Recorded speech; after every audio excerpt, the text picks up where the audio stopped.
This was a scene 4 years ago at most Center County polling places. Thousands of voters, including a record number of youth voters, turning out to vote for the first African-American candidate for president or his challenger, a seasoned U.S. Senator and former Vietnam-era prisoner of war.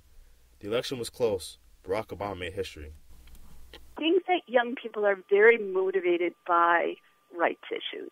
This was the first African-American candidate running for president, and it was seen as connected to civil rights and, in general, human rights that really motivated people.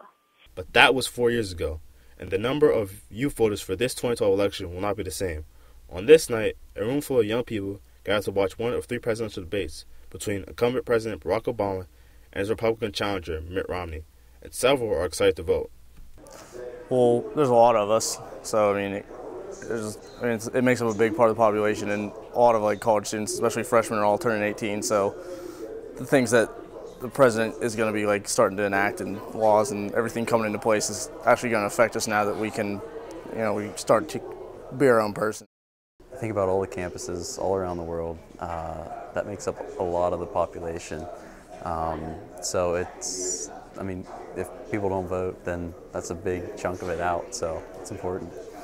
Students are also encouraging their friends to vote.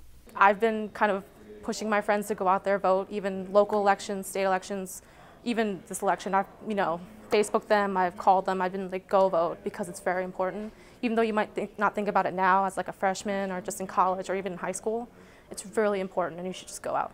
Penn State sociology professor Charles Dumont is Democratic challenger for the 5th District U.S. congressional seat. He says no matter who students vote for, he just likes to see young people vote. People who are in senior homes and people who are over 70 years old, every politician, including myself because I'm running for Congress, every politician will show up at those senior homes in order to make sure that they get, a word in with those people because they vote 80-90%. Students vote 15 to 20% when it's not a presidential race, right? And so how many people come out, how many politicians come out and try to get their attention and their power? So it's power in it, right?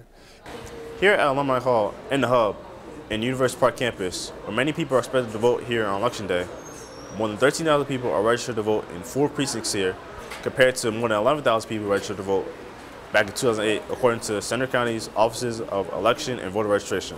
Also, more than 36,000 people are registered to vote in 19 state college precincts, which many election offices consider to be voter-heavy.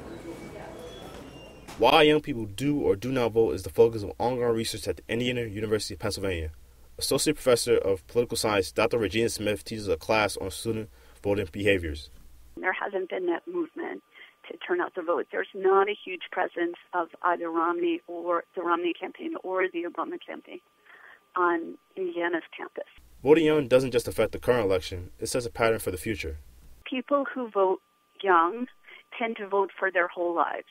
People who don't vote young tend to abstain from voting for their whole lives. Young people have many reasons why they think voting isn't important. I know my friend in California is saying, oh, this state's already voting for Obama. I don't see why, it's important to me. My one vote's not going to really do much. As some argue, voting is a civil duty. I'm told every vote makes a difference. I think it's important to have a say in what's going to happen to the country for the next 4 years. Reporting at University Park for Center Focus, I'm Kofi Appiah.